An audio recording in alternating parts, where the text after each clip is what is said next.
윤석열 대통령이 잠시 후 더불어민주당 이재명 대표와 용산 대통령실에서 회담을 갖습니다. 네, 취임 후 첫 영수회담인데요. 대통령실 최지숙 기자, 민주당 이다연 기자와 자세한 이야기 나눠보겠습니다. 안녕하세요. 어서 오십시오. 안녕하세요. 어서 오세요. 네, 잠시 후 2시부터입니다. 대통령실에서 윤석열 대통령과 이재명 대표 간의 회담이 이루어지는데 먼저 이번 영수회담 어떤 방식으로 진행되는지 최지숙 기자가 설명해 주시죠.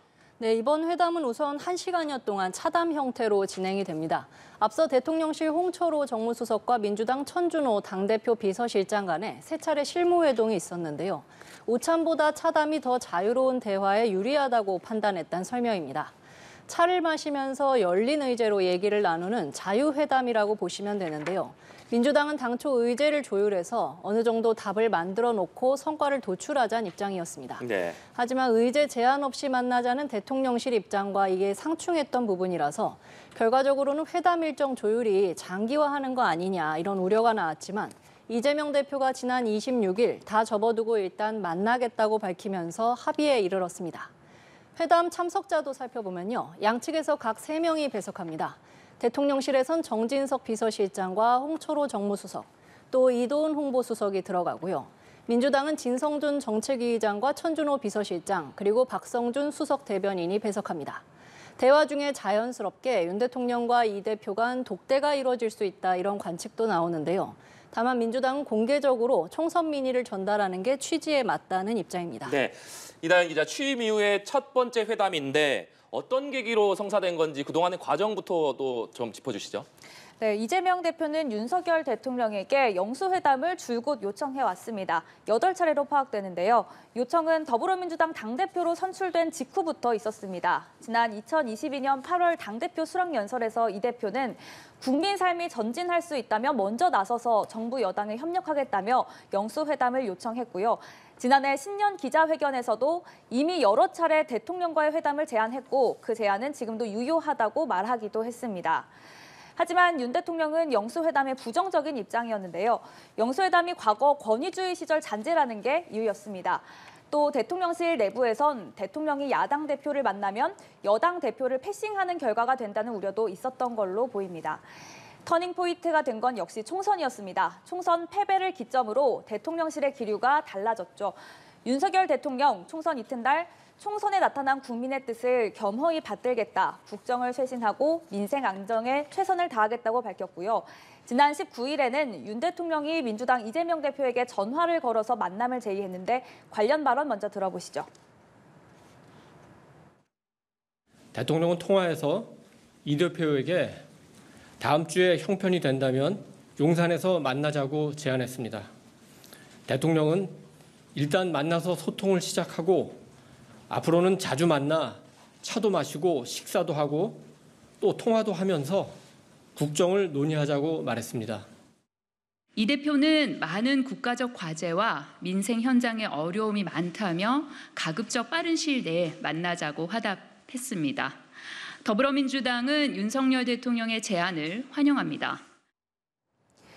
윤 대통령이 이렇게 만남을 제안했고 이재명 대표가 이에 화답하면서 이번 영수회담이 성사됐습니다. 이번 총선에서 더불어민주당이 압승을 거두면서 윤석열 대통령은 임기 내내 여소야대 구도에서 국정을 이끌어가게 됐습니다. 야당과의 협치가 필수 관문이 됐는데 이번 영수회담으로 일단 마주 앉아서 대화의 첫 발을 내디뎠다고 볼 수 있습니다. 네, 역시 가장 관심이 쏠리는 부분 어떤 내용이 회담 테이블에 오를까인데요. 예상되는 의제들 어떤 게 있습니까? 네, 우선 양측 다 공통의 화두는 민생입니다. 잠시 윤 대통령과 이 대표 발언부터 들어보시겠습니다. 민생 그 의제들을 좀 찾아서 국민들 좀 민생 안정을 위해서 할 수 있는 몇 가지라도 좀 하자는 그런 얘기를 서로 하게 되지 않을까. 민생 현장의 참혹한 현실을 제대로 전달하고 또 필요한 조치들을 할 수 있도록 요청드리도록 하겠습니다. 온도차는 있지만 공통적으로 어려움이 큰 민생경제 회복 방안을 주요 안건으로 올리지 않겠느냐는 분석입니다. 저희가 확인한 바로 윤 대통령은 특히 서민 경제에 대한 민생 문제를 논의하고 싶다는 뜻을 참모진에 밝히기도 했습니다.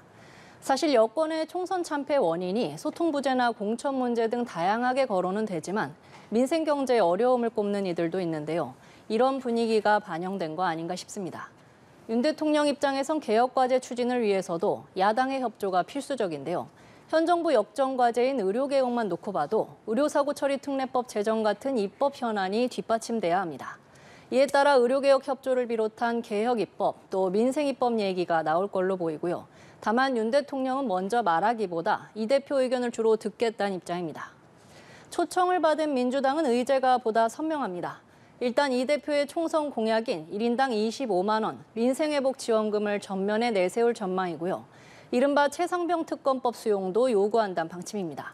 또 국정기조 대전환과 윤 대통령의 대국민 사과도 필요하다는 입장입니다. 회담 시간이 그리 길진 않은 만큼 민주당으로서도 선택과 집중이 필요한데요. 첫 만남부터 김건희 여사 특검법 문제를 직접 거론할지도 관심사입니다.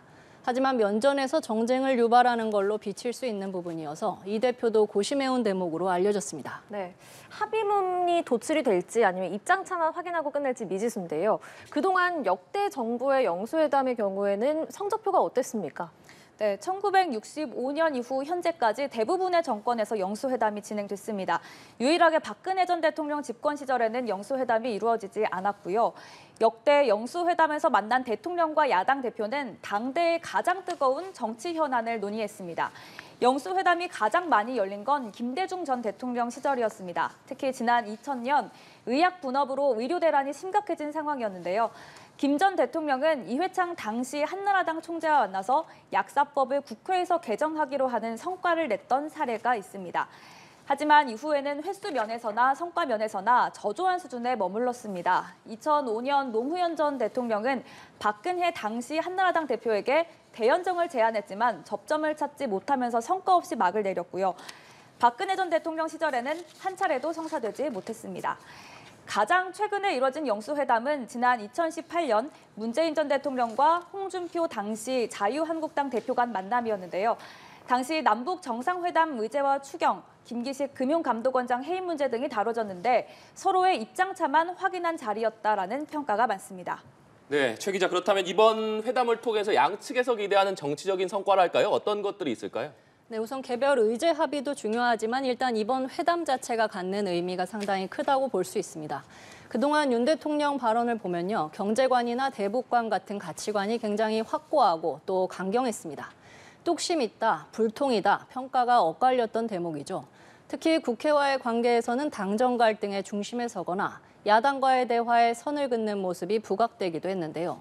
영수회담을 통해 윤 대통령은 바로 이런 이미지를 씻어내고 정치인 윤석열로 유연한 소통의 모습을 보여줄 걸로 여권은 기대하고 있습니다. 남은 임기 동안의 국정 동력 확보를 위해서도 중요한 부분이고요. 반면 이 대표는 총선 승리에 이어 또 한 번 정치적 체급을 높이는 계기가 될 전망인데요. 여타 차기 대권 주자들을 견제하고 존재감을 과시할 걸로 보입니다. 그동안 정치 실종 오명을 쓸 정도로 가파른 여야 대치가 이어지지 않았습니까? 이번 회담에서 결과물을 만들어낸다면 양쪽 모두 얽힌 관계를 풀어낼 정치력을 입증하게 될 걸로 보이고요. 꼭 어떤 대타협, 빅딜이 아니라 스몰딜 정도의 성과만 거둔다 해도 지금의 전국 상황에서 갖는 의미와 여파가 상당할 거란 분석입니다. 네, 아까 저희가 의제 얘기를 하면서 잠깐 언급을 했지만 차기 국무총리 인선도 협상 테이블에 오를 가능성이 커 보이는데요. 어떻게 얘기가 나올 거라고 보세요? 네, 그렇습니다. 참모진 인선은 대통령의 영역이지만 나라 살림 문제를 총괄하는 총리 인선은 야당과의 관계까지 보지 않을 수 없는데요. 한덕수 국무총리가 앞서 사의를 표명한 가운데 차기 총리 후보자의 주요 요건으로 대통령실에선 청문회 통과 가능성과 대야 관계 복원을 꼽고 있습니다. 회담 중 윤 대통령이 나름대로 생각하고 있는 후보자를 거론하며 의견을 물어볼 수도 있고 또 반대로 이 대표 측의 의견을 먼저 확인할 수도 있을 것 같습니다. 일단 여권에선 그동안 권영세 주호영 의원과 이정현 전 새누리당 대표, 또 김한길 국민통합위원장 등이 꾸준히 거론돼 왔습니다. 일단 공통적으로 경륜이 풍부한 정치인 출신을 염두에 두고 있다 이렇게 보이는데요. 야당 입장에서도 협치가 가능한 노련한 총리를 원할 것 같습니다. 총리 인선은 속도에 집중하기보다 대야 관계를 고려해 신중히 추진한다는 방침이어서 다음 달 22대 국회 개원 뒤에 지명할 거란 전망도 나옵니다. 예, 일단 이번 영수회담으로 협치의 첫 발은 뗐다 이런 평가가 나오지만 정례화가 될지는 또 다른 문제 같은데요. 어떤 전망들이 나오고 있습니까?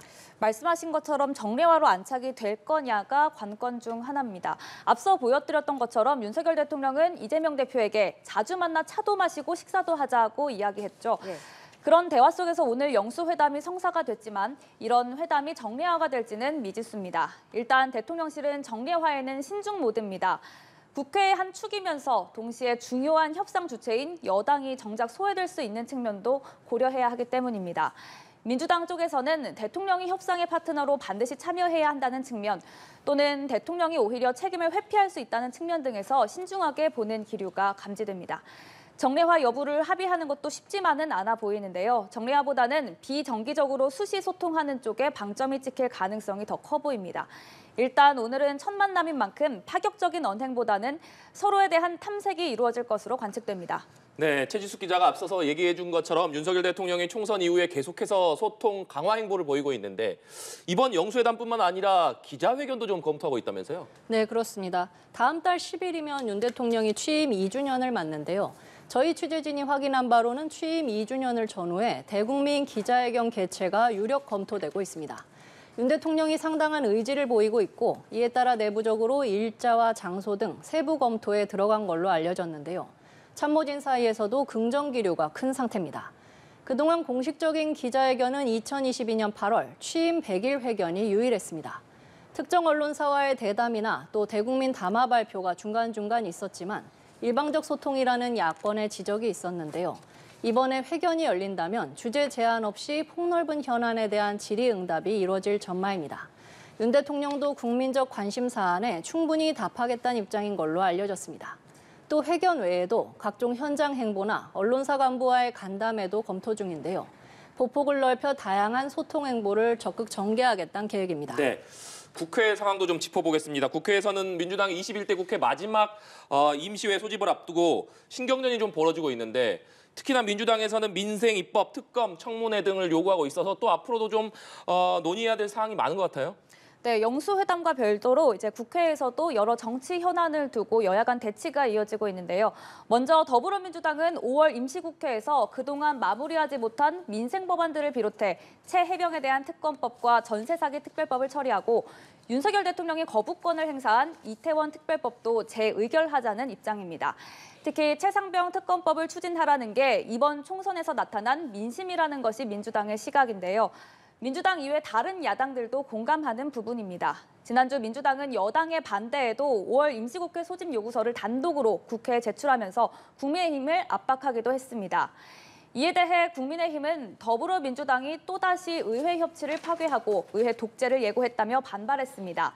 민주당이 당리 당략에 따라 정쟁 만들기를 시도하고 있다는 건데요. 관련 발언들 들어보시죠. 민주당은 더 이상 민의를 자의적으로 해석해서는 안 될 것입니다. 민주당의 주장에는 국민을 위한 명분도 실리도 없습니다. 오직 정치적 이해에 대한 셈법만 남았을 뿐입니다. 21대 국회의 5월 임시회는 국민께서 심판받은 여당에게 주신 반성의 기회이자 변화의 기회입니다. 5월 임시회 개회와 밀린 민생법안 처리에 적극 협조하시기 바랍니다. 이 밖에도 여야 간의 시각차가 큰 쟁점들이 많이 있습니다. 결국 영수회담만으로 대타협을 이끌어내기에는 한계가 있을 것이고요. 국회에서의 여야 논의 상황이 또 중요해질 전망입니다. 네, 알겠습니다. 여기까지 말씀 나누겠습니다. 지금까지 최지숙, 이다영 기자와 함께했습니다. 고맙습니다. 감사합니다.